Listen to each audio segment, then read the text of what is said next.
So I read too much, I'm sure.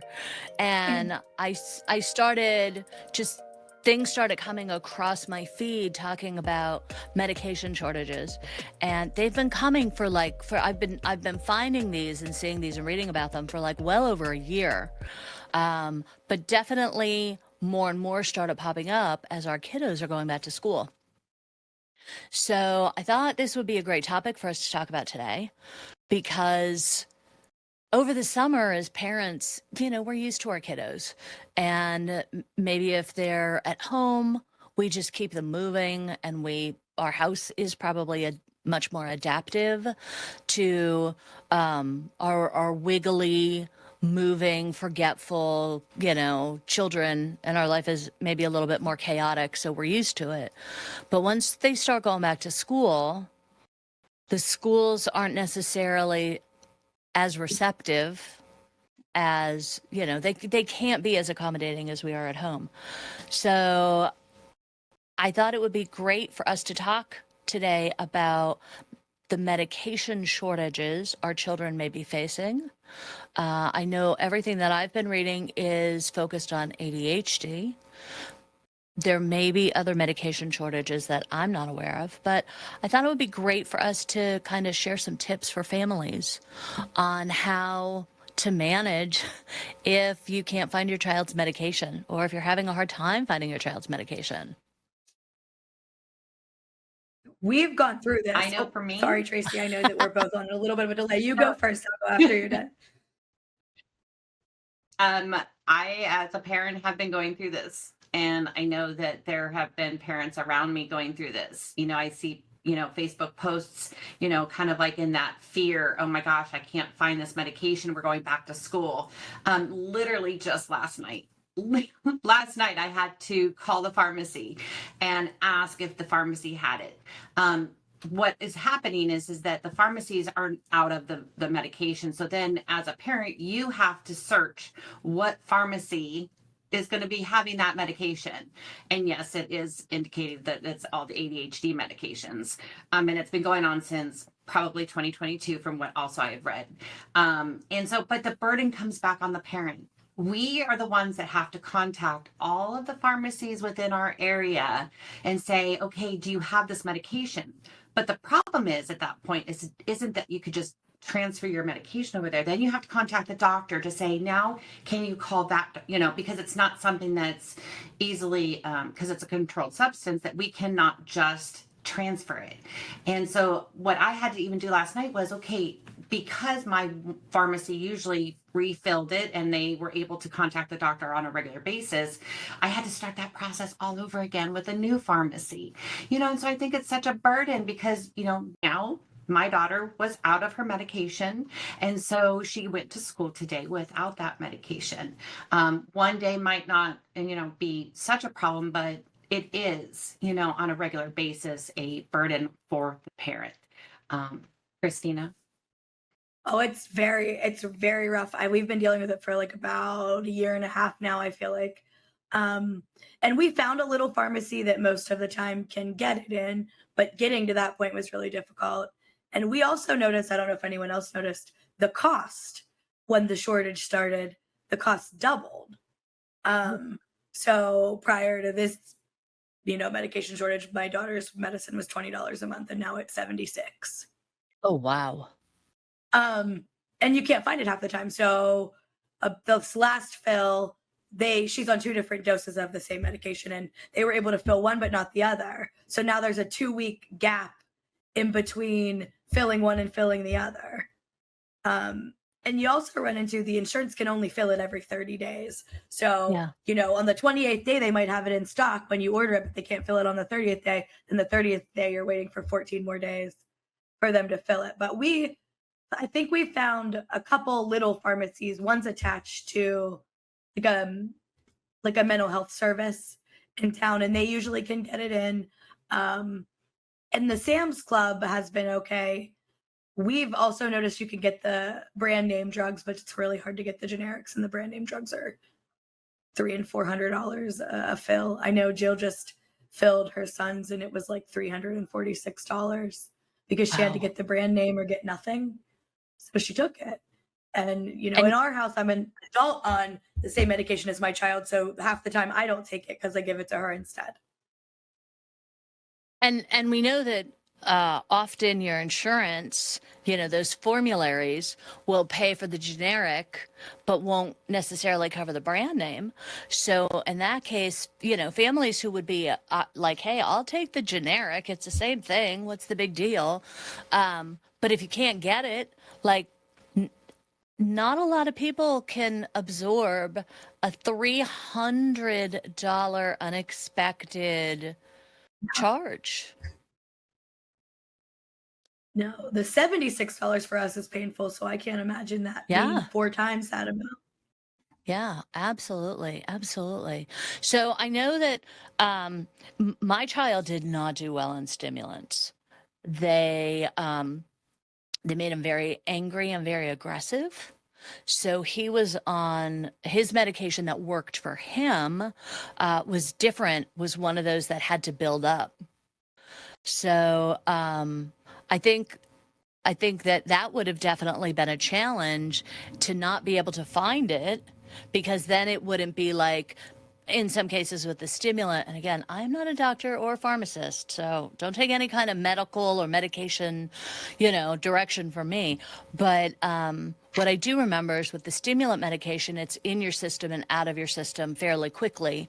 So at least you could kind of get up to speed. But if they're out of medications that have to build up in your system, what a terrible thing for your kiddo to have these spikes and then drops and then take time to do it all over again. That's just terrible. Well, I know some of them, it's like dangerous to stop them cold turkey. Like Right. Effexor's one that they use for ADHD, but it's also like an antidepressant. And if you Yeah. stop that cold turkey, you can have serious, serious side effects like seizures and everything else. So if that's one that there's a shortage of, that's dangerous. Yeah. It does sound though like you're having some success at smaller pharmacies. That might be good. A place that maybe we don't think of maybe going to all the time. Although I live in Pittsburgh, much bigger area than where I raised my kiddos, in a much smaller town. Pittsburgh has, little neighborhoods, and our neighborhood pharmacy around the corner that I go to, they know me quite well. So I think that if you're in a situation where you have that opportunity to get to know your pharmacist and can talk to them, that might be great, because you may get a little bit more like personal services where they could let you know, hey, I'm only going to give you half a dose, like half of your prescription, and then we'll call you and let you know when the other half is in. So if people are having a hard time at maybe some of those big box pharmacies or the pharmacies that are in big box stores, maybe kind of think of switching up a little bit and trying some of the smaller pharmacies, even if it is a chain. If they tend to have like one particular pharmacist and pharmacy tech like mine does, who are there, and you can get to know them, they may be able to give you some suggestions in terms of, because pharmacists, that is their job, to know the medications. So they may be able to help you out, and then maybe help you work with your doctor to find things to switch. And again, not giving any kind of medical advice, but there may be something that is used like off label. I know Wellbutrin was something that was given to my child for ADHD. And at the time it was not, an ADHD medicine. I'm not sure if they still if it's still like an off-label use for ADHD, but the pharmacist is probably, this is a great time to get to know your pharmacist, because they know they could, they can maybe give you a heads up, like, oh, we get shipments on Tuesdays, so if you want to call Tuesday, I can let you know if it's here, whatever. Bake them brownies, become their best friend. The pharmacist at our Walgreens actually gave me a pretty good tip. I would also suggest Sorry. mail in. Tracy's on a delay. It's me. I would also suggest the mail in. mail in like Express Script. See if Oh, those are yeah. also available, because you can also get like a 3-month supply through mail in. I have not tried that yet, but I will probably try to look into that, because if you can get like maybe a 3-month extended supply, then you might not run into that problem as much. If it's not a controlled substance, that is something that you can do. But if it is a scheduled drug, you cannot do the 3-month supply. It's every 30 days. That's just the law. Which I think if Yeah, you're under true. 18, they should probably like give a little wiggle room for some of that, because it makes it really difficult when you're for your kiddo. It's maybe not as difficult for an adult. But I had a pharmacist give me a good tip about the medicine. She was telling me what doses they could get in more easily than what doses they were really struggling with. So she called my daughter's doctor and said, okay, I know she's on 25 milligrams in the morning, but write the script for 2 10-milligram tablets and a 5-milligram tablet, or half of a 10. She's like, I can get 10 in really easily. She's like, but I can't get the 20 and the 25s in as easily. And so we had an easier time that way. We maybe only had a few day delay instead of weeks. Yeah, that's a great tip to kind of think about, um, and again, talk to your pharmacist about how you could kind of adjust that usage. It may be where maybe your child was taking it all in the morning. Maybe you can't get extended release, so maybe you could, have them take one in the morning and one at lunchtime, and one after school, whatever the case may be. Not ideal. No, but you make the best of it. I was talking to my daughter's psychiatrist. He's in Connecticut, actually. We do virtual medicine because there's also a shortage of child psychiatrists, but that's a different podcasting day. And he said the reason for the shortage is the DEA only released so many ingredients to make the medications, and Yep. they do it yearly. So that's all like the ingredients that'll be available for that entire year. And he said during COVID and towards the end of COVID, so many more people got diagnosed with ADHD because they were doing virtual work and school was online, and people were realizing that there was some focus issues, and they said that they're writing double the amount of prescriptions with the same amount of ingredients for medication, and that's what's causing the shortage. And he said he thought it would be better by now, but it's not, because the new fiscal year has started and they've released more ingredients, but it's not getting better really. A little bit. Yep. Let's give Tracy a second to catch up. She could chime in.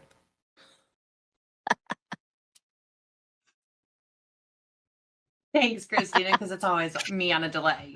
And I also did read that as well, and possibly that the manufacturers are not producing enough, kind of like that could be like sitting on, some of the ingredients for some of these medications. Right. And I think that what's sad in some of these publications is them when they start to say like we are not over prescribing, but indicating that more people are being diagnosed with ADHD like incorrectly. And I think that that's so false, because I think that we are recognizing more ADHD in our children and even adults past COVID. And I think that it's kind of like that stigma again, that it's not real, and I think that that's not fair when we have publications that say that we're just over diagnosing incorrectly. Yeah, I agree. The thing though that I will say is that I think our schools have created an inhospitable environment for our children. We are expecting children to sit still earlier and longer.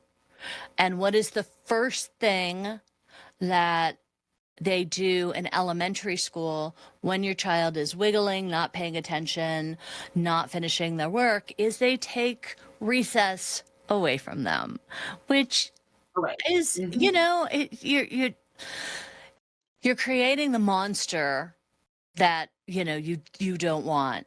And then you're yelling at the child because you put them into a situation that's just impossible for them to thrive in. So I really wanted us to make the point, if your child is on medication and you are finding that there are shortages, even if you haven't fully experienced it yet, this is a great opportunity to ask to reconvene the IEP team, Or sometimes at schools, if they're good with whatever changes you're going to make, you may not need to convene the entire IEP team. If you have a good working relationship, maybe with the special ed teacher, special ed director, whatever, but you do want to make sure that these changes, adaptations, whatever they need to be, are written into the IEP or 504 plan to do things like, maybe if your child is in an older grade, maybe they can have like an accountability partner. Obviously someone who they get along with, who they choose, and they could kind of work maybe to keep each other on track, or just like maybe meet with the peer. Hey, do you have your homework? Did you write up what you need? Whatever the case may be. Schools, it should be made known to teachers that, there are medication shortages, and maybe Johnny doesn't get to take his medication in the morning, or maybe we had to change the dosage, or, whatever's happening. And ask schools to give your child, and I'm like hesitant to say this, a legit gentle reminder throughout the day. And I am the mom of a teacher, so I do hear stories. I know how frustrating it can be to have those kiddos who, are just having a hard time containing themselves and staying focused. But like a little bit more grace. And this is also a great time, especially in those 504 plans, to get. We had our conference this week, and someone was talking about their child having an anytime pass. And it was just a pass that they kept on them, and anytime they needed a break, they could get up, they could walk to the water fountain, they could go to the guidance counselor or a teacher who they've designated to kind of be like that safe space or that break. But work with our children even at a young age, when maybe you as a teacher see a child wiggling, saying to them, Bobby, why don't you go get a drink? And you could talk to them about, when I say go get a drink, I know that you may not be thirsty, but I want you to go and take a walk. And so go take don't run, but take a quick walk to the office, touch the secretary's desk, and take a quick walk back, so that maybe they get those wiggles out. And maybe as a teacher, if it's possible, offer an extra recess, or a couple extra minutes, or maybe in a fun way, not to out or isolate a child, but maybe even as a class. When we get out to recess, we're going to do a big lap around the recess field, and then we're going to play. And then as I ring the bell for us all to come back in, we're going to do another lap, and we're going to come back in. So, schools to kind of build more movement into the day. Do you ladies have any tips? Well, and I just requested from my daughter's med management to write the school kind of like a note for those breaks. She had indicated that she has been treating my daughter for many years, and is encouraging those breaks during the day, with anxiety, right? Or without this medication, if she's going to become a little bit more, fidgety and kind of more outgoing, to have those breaks during the day. And it's okay, to encourage that at the school. So I did request and she wrote it on a little prescription pad, and I can send it into the team on today or Monday when we meet, because I think it's important to, encourage your teachers to recognize what your child is struggling with, or what they might be going through. So contact your med management, have them write them a little note to say that they're encouraging those little breaks if they need. We addressed this yesterday in a 504 meeting that I was at, actually, because they're having some serious issues getting her medication. And so in the 504, actually, we put that on days that she is missing her medication, that they are not to give her tests, that we have to wait for testing for the days where she can take the medication, because she was just struggling so hard with testing. That's a great accommodation. So we put that in that 504 yesterday. I'm trying to think of what else, because it was like a chunk of the time that we were there at the table discussing, and what we can do to support her without the medication that she needs. And at the end, I feel like it was receptive. The school district That's was great. awesome. It was one I haven't dealt with before too much, and they were very receptive. They were wonderful. So hope that was the testing was one, and also on days where she isn't able to take her medication, that she maybe gets more breaks than normal and is able to get up and move around. And Yeah, that's fantastic.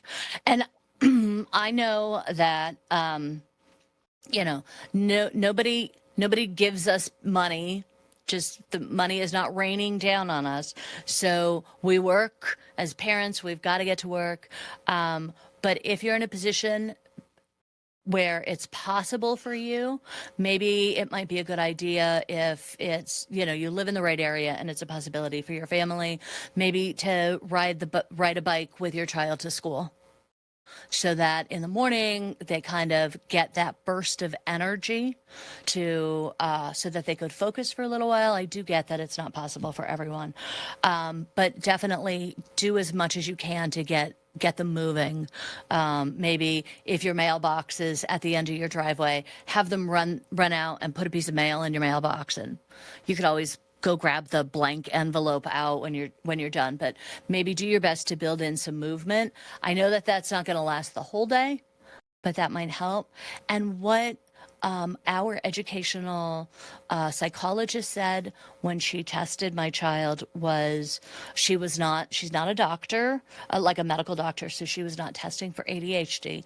But what she said was, she said she thought my son had ADHD, and she said, see how he does on some black coffee. She said, try not to add milk, because milk has a lot of sugar in it. Try not to add sugar, because, you get the jitters from that. But she said, if you can give your kiddo, some of get him to try some coffee. And as he got older, he was downing coffee left and right. And it did kind of, coffee again being that stimulant, worked for him. The energy drinks, again, though, I kind of feel hesitant, because they are often so filled with sugar that I think that then is kind of counteracts it and can maybe even make it worse. I don't know. Again, not a doctor, but if you could just find that, a little bit of coffee in the morning to kind of get them off a little bit. The other thing that I have written down, in addition to getting moving, is try some white noise headphones for them. So if they have to focus while they're in school, try some white noise or brown noise. If they are taking a test, and, kids are way smarter than we are, you don't want them on their phone with the answers coming on through their headphones. You could always figure something out in the school to have some headphones connected to something, so that they could have some white noise or brown noise to kind of get some of those distractions gone. And timers that count down. They have some really great timers that are red, and as the red goes away, you're done with your time. That might be a great way of saying to a child, okay, you're going to focus for 15 minutes. And when this red goes away, you could get up and do XYZ. So that might be a great thing to try. And then, of course, a lot of schools are doing meditation and calming activities. They're starting to incorporate those in their day. So if that's a possibility, maybe after lunch, let's take a moment and do, a little bit of deep breathing, or, do some windmills with our arms, whatever, to get our blood pumping again. That probably couldn't hurt, and you can ask. I have to laugh, Christina, because those tips that you were just given are things that I've been doing here to try to do my case notes and all of my paperwork without the medicine. So the white noise and the giving myself a timer, okay, I have to do this for 20 minutes and then I can go outside for a second or whatever, just to get through it. Because even as an adult, I'm struggling without getting the medicine that I need. So it's a tough road, but those are great tips. They work for me as an adult. So I'd imagine they'd probably work well for a kiddo too. And thinking about our kiddos who just went off to college, or who are at college and have, or, or older high school students who have all of that pressure. If you're a college student and you've got to walk from building to building, at least maybe that gives you a little bit of that movement time. High school students may not have very far to walk to get from one classroom to another, but definitely. And it's a little bit harder when you're like 14, 15, 16. It's not like you're going to go run around the building twice because everybody's going to look at you. But as adults, we could prompt our youth and young adults, like, hey, come on into my room, and like, here's a bouncy chair, that you could sit on and you could read and you could bounce or whatever. So let's kind of be proactive and help our kiddos, like our high school and college students out like that. Yeah, because college is a tough transition anyway. That is. I also try to think about I also like to Oh, try to think yeah. about when they come home, because if they haven't had their medication at school, by the time they get home, they've Yeah. kept it together all day, Yeah. hopefully, right? That, by the time they get home, they really need to have that brain break and kind of like just kind of take it deep down, and kind of relax for a little bit. So, I wouldn't want to like, okay, what I need you to do this now that you're home, and start rattling off things to do. They're like, I just need a break for a minute. Absolutely. Give them kind of that break after school. One of the tips that was shared at our conference this week, we had a nutritionist come in and talk, just some very broad ideas for people, is maybe have in the morning, give them, she talked about how carbohydrates aren't necessarily bad. We're told that they're bad, but that's what gives your brain energy, and that is probably all the wisdom that I might have on that. I think she went on to talk about more complex carbohydrates, but if we have some snacks that we could give our kiddos, even if they don't want to have a full breakfast, if we could give them like maybe some cheese, some crackers, maybe like some meat. Same thing when they get home from school, if we could kind of feed them with, some like proteins, crackers, make it fun. And maybe even send them to school with that. Your high school students throw a cheese stick in their backpack. Give them something that's kind of insulated, but give them some of that protein. Send them with, if your school allows, with like some almonds. Target makes these really good dark chocolate covered almonds. Oh, they're so good. They are so good. We ate so a good. whole big thing of them on vacation. They are so good. They are so good, yeah. So if we can kind of give our kids some, like even if they're high school students, give them some snacks. I found these protein bars, but they're not like a typical protein bar. They look like the cookies, the wafery cookies with the icing in the middle. And I got a strawberry one and a birthday cake one, but they have like 15 grams of protein in them. And they're low sugar. And actually my little three really like them. They've been eating them like in the morning. So yeah, protein is huge if you're trying to make up for a stimulant deficit. Your brain needs that to build the dopamine. So protein is a big thing. Eat an egg in the morning if you can. Right, a hard-boiled egg, if you can get your kiddos to eat it. You could make it the night before. You could make a couple for the week, and then just peel it or have it peeled and ready to go. And they could even eat it on the way to the bus. Sam's Club has these cups of grilled chicken too. It's just like grilled chicken in a cup.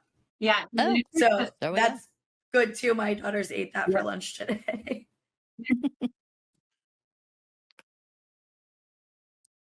The nutritionist also kind of recommended that one of the participants, kind of asked the question that he kind of saves up for the end of the day, and she wants to have, more bring it throughout the day. Don't save all your protein for the end of the day. Break it down and have more throughout the day so that you're getting that protein, in your body on a regular basis. Especially if you're using a lot of brain power. And then the number one tip that I found that is tough was sleep and the importance of sleep. And so sleep hygiene. I got the routine from my mom when my siblings were younger, where she would do like snack, and then everybody took like a nice warm bath, even, even when you were little, and then a book and then bed, so that you were like away from screens. But the more we can kind of do that with our kiddos, if they need to take like a nice warm shower to relax before bed, play some like classical music. I know my daughter said that she liked keeping either YouTube or the TV on because it would stop her from having racing thoughts. So maybe if we could do something like they talk about classical music being really good, or some kind of maybe more relaxing music, maybe even if we don't want them to be like overstimulated or on screens, you could maybe try a book on tape. That's just something like fun and engaging for them. Your local libraries will often have those that you could rent online. So that might be something else to try. But even if maybe, an hour before bed, if you're in a position where, again, go for a bike ride, go for a walk, do something to kind of, get some energy out so that maybe they could kind of relax and go to sleep. If that's possible. I know it's so hard for teenagers whose circadian rhythm is changing anyway, and then, being overstimulated and stuff. I know that getting them to sleep on time is really, really difficult. Somebody mentioned that in an IEP meeting, they asked that their child's schedule be changed. Oh, was it? I don't know if it was you, Tracy, where they were talking about having a hard time getting a child going to be willing to go to school, and the accommodations that team made was not to put their most hated or hardest subject first. And so I know that that's a really tough one, especially already into the school year, where, it might really be impossible to change your child's schedule. But maybe moving forward for when classes change, if they do, for older kids, or in the future, to kind of think about how their day is structured. So if they are coming in a little tired, we're not going into a class that requires the most, focus and isn't their most hated class. Too. I love that idea. No, I don't I think like it was it me, too. but I really like that idea. Maybe I should think about that. I was thinking that for my I need to daughter call because them she right has now. ELA first thing in the morning and she hates it. So if I Yeah, could swap it out with math, she would probably like going to school a lot more than she Yeah. does right now. right. Right. I don't know why they don't get school started with like science. Like, let's blow something up first thing in the morning. I am there for it. Yeah, kids don't ever really complain about science. I have yet to hear one of my children complain about that. It's either one hates math, one hates English. Yep. Yep. Absolutely. All right, ladies. Any final thoughts? This isn't a final thought. Oh, sorry, Tracy. I We just, really you and like I your keep idea talking about over each other. I'm so sorry. no, it's all right. I'm used to it.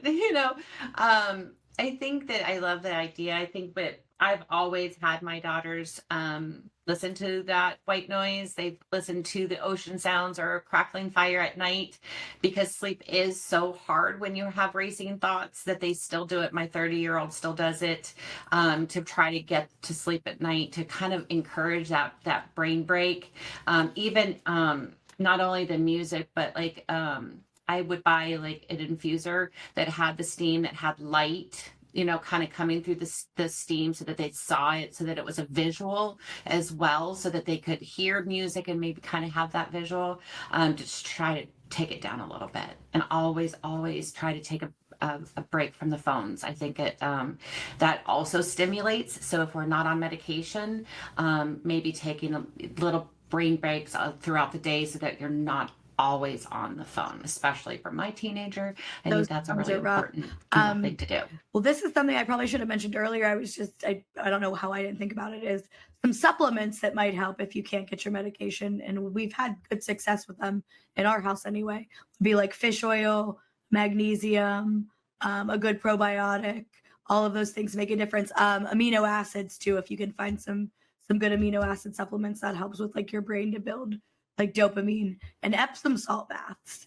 Sounds crazy, but your body does better absorbing magnesium than taking in like orally. So, and that helps with calmness and just getting your brain to work the way that you want it. So those would be things that you could try too if you're struggling to find the meds.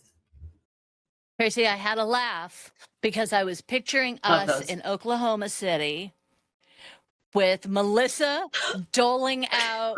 We went to the Federation of Families conference last year. A bunch of us went together for work, and they had the most beautiful bathtubs in this hotel. Like that's all people ask me, how was Oklahoma? I'm like, the most beautiful bathtubs in this hotel.